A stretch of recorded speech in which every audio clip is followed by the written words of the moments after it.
Welcome guys to this week's episode of Budget Ballers, where I give you a couple of, small tips every week to give yourself a bit of a chance of getting in control of your finances and getting on top of it while we're all locked down in this crazy time.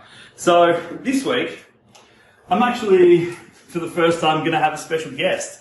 Now, behind the camera is my beautiful fiancée, Heaven, as the camera woman, and this week we're going to be talking about making a budget with your partner. So Heaven, if you'd like to join me. Thanks for having me. No worries, welcome to the show. Now, we've been together 7 years, and at what point in time do you reckon we did a budget together?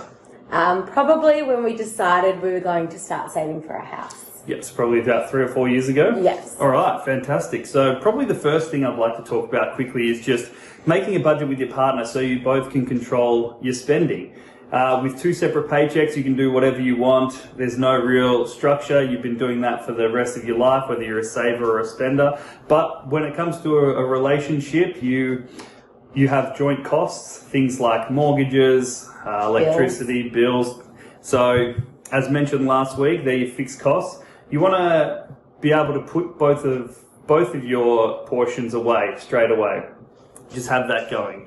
Another reason for budget balling and doing it with your partner is to probably prepare for emergencies. Now, you don't want emergencies to ever arise. Touch wood, everybody touch wood. But unfortunately they do, and there's nothing wrong with having an emergency fund left spare. So putting an equal portion of money away every week is probably not a bad thing.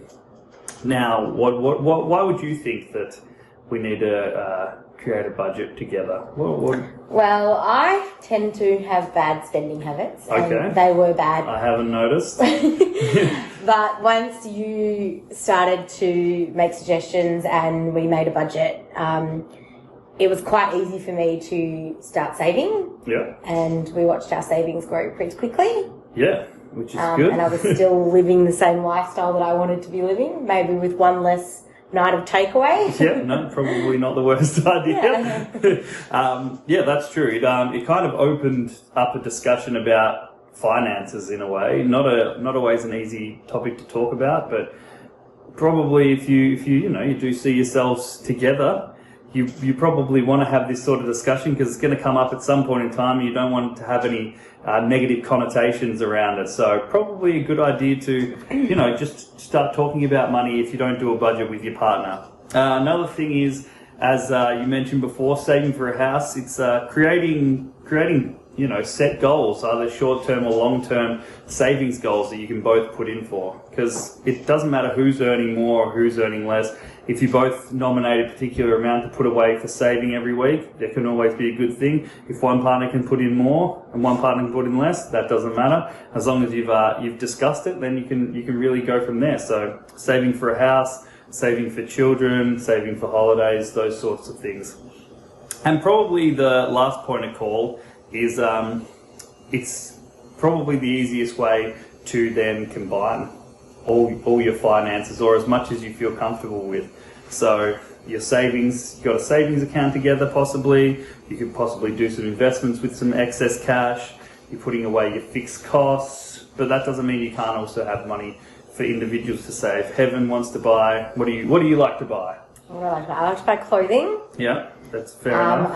I like experiences, so I like to go to concerts and I like to go on holidays and I like to do girls' trips. So beautiful. They're things that I save for by myself. Yep.